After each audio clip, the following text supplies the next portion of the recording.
மும்மொழி கொள்கை. தமிழ்நாட்டுக்கு இருமொழி கொள்கை தான் சரியா வரும். மும்மொழி கொள்கை என்பது எப்படியாவது இந்தியை திணிக்க வேண்டும் என்பதற்காக அமித்ஷா கூட இப்போ வந்து சொல்லிட்டு போனார், நாங்கள் இந்தியை திணிக்க மாட்டோம்னு. ஆனால் அது ஹிந்தியில தான் சொல்லிட்டு போனார். ஃபர்ஸ்ட் தெரிஞ்சுக்கணும், நாம எந்த ஊருக்கு போறோமோ அந்த ஊர்ல போனா, அதாவது necessity is the mother of invention பாங்க. இப்போ எனக்கு பாம்பேல ஒரு வேலை கிடைக்குதுன்னா அங்கே போனால் ஒரு 3 மாசத்துல ஹிந்தி கற்றுக்க போறாங்க. ஆனால் இங்கே உடனே ஹிந்தி கற்றுக்க நாளைக்கு அவனுக்கு ஜப்பானில் வேலை கிடைச்சா ஹிந்தியை வச்சுட்டு அவன் என்ன பண்ண போறான் ஜப்பான்ல? அப்போ ஜாப்பனீஸ் தான் படிக்கணும். அந்த 3வது மொழி என்பது ஹிந்தி இல்லை அப்படின்னு அவங்க சொன்னாலும், அப்போ ஒவ்வொருத்தரும் ஒரு பையன் வந்து ஜாப்பனீஸ் படிக்கிறாங்கன்னா, இன்னொரு பையன் பிரெஞ்சு படிக்கிறாங்கன்னா, ஒவ்வொரு பையனுக்கு ஒவ்வொரு வாதியார் நியமிக்க முடியுமா? இது தேவையே இல்லை. ரொம்ப ஆண்டு காலமாக மத்திய அரசு என்பது யார் ஆண்டாலும் அது இந்தியை எப்படியாவது கொண்டு வரணும்னு, அதாவது திங்க் குளோபல் ஆக்ட் லோக்கல் அப்படிம்பாங்க. ஆக்ட் லோக்கலுக்கு நமக்கு தமிழ் இருக்கு, திங்க் குளோபலுக்கு இங்கிலீஷ் இருக்கு, அவ்வளவுதானே. தேவையில்லாமல் எந்த குழந்தை வந்து கேட்டுது எனக்கு ஹிந்தி வேணும், ஹிந்தி வேணும்னு சொன்னா இந்தி பிரச்சார சபால இந்தியை ஃப்ரீயா சொல்லித்தராங்க. அதை யாரும் தடுக்கல, எந்த அரசும் தடுக்கவே இல்லை.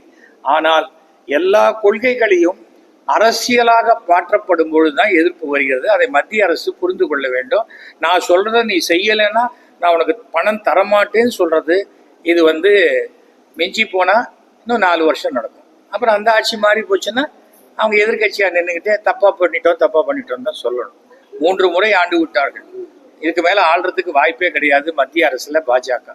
ஸோ அவர்கள் இப்போவாது தெரிஞ்சுக்கணும், ஒரே நாடு, ஒரே கொள்கை, ஒரே தேர்தல், ஒரே ஓட்டு, இதெல்லாம் நடக்காத காரியம். ஏனென்றால் இந்தியா என்பது வந்து யூனிட்டி இன் டைவர்சிட்டி. எத்தனையோ மொழிகள், எத்தனையோ ஜாதிகள், எத்தனையோ மதங்கள் எல்லாம் சேர்ந்தது. பட் தர்மத்தை அடிப்படையாக கொண்டது. இந்த தர்மம் எல்லாருக்கும் ஒண்ணுதான். ஹிந்துவா இருந்தாலும் ஒண்ணுதான், முஸ்லீமா இருந்தாலும் ஒண்ணுதான், கிறிஸ்டியனா இருந்தாலும் ஒண்ணுதான். அதை விட்டுட்டு நான் சொல்றது தான் தர்மம்னா அது அடாவடி, அது சரியாக வராது. அது வந்து சரியான முறையில் நம்முடைய மாண்புமிகு தமிழக முதலமைச்சர் மிக கடுமையாக எதிர்த்து கொண்டிருக்கிறார். அவருக்கு என்னுடைய சப்போர்ட் உண்டு. என்னுடைய சப்போர்ட் இல்லை, பொதுவாகவே எல்லாரும் சப்போர்ட்டும் கண்டிப்பாக இருக்கும். ஏனென்றால் நானும் 1960 to 66 படிச்ச போது தான் முதன் முறையாக இந்தி எதிர்ப்பு போராட்டம்.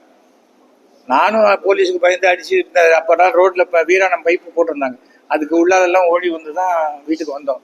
அதனால இந்தி எதிர்ப்பு என்பதை அவன் மறந்துக்கிட்டே வரலான்னு பார்த்தா, இல்லை நீ மறக்கக்கூடாது அப்படிங்கிறதுக்கு தூண்டி விட்டுட்டே இருக்காங்க மத்திய அரசு.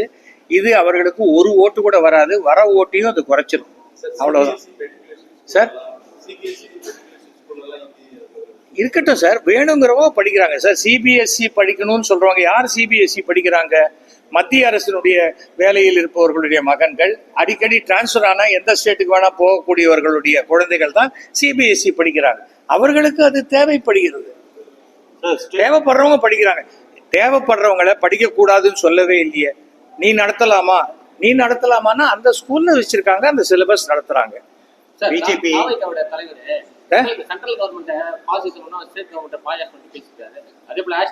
பானாவுக்கு பானா சார், சினிமாவில் சொன்னா கிளாப்ஸ் வரும், அது அவங்க தொண்டர்கள் கை தட்டுவாங்க. பானாவுக்கு பானா. பிஜேபி இந்த 5 ஆண்டு முழுமையாக பூர்த்தி பண்ண நினைக்கிறீங்க? பண்ணாது சார், எனக்கு தெரிஞ்சு பண்றதுக்கு வாய்ப்பு கிடையாது. எனக்கு தெரிந்த வரைக்கும் 27 வரைக்கும் இருக்கலாம், அதுக்கப்புறம் தெரியல. முதல்வருக்கு வாழ்த்து சொல்றீங்களா சார்? முதல்வருக்கு வாழ்த்து சொல்லதான் போயிட்டு இருக்கேன். இதே சூழ்நிலை அரசியலில் நீடித்தால் மீண்டும் தமிழக அரசை மாண்புமிகு தமிழக முதல்வர் மு.க. ஸ்டாலின் அவர்கள் தான் ஆளுவார்கள். 2026 அவர் தான் ஆளுவார். அன்னைக்கு என்னுடைய நாடக விழாவுக்கு வந்திருந்த போது எச்.வி. சேகர் கட்டளையிட்டார், நான் வந்தேன். அதே போல 400 கட்டளையிட்டிருக்கேன்னாரு. அந்த கட்டளையை நான் கண்டிப்பாக நிறைவேற்றி கொடுப்பேன்.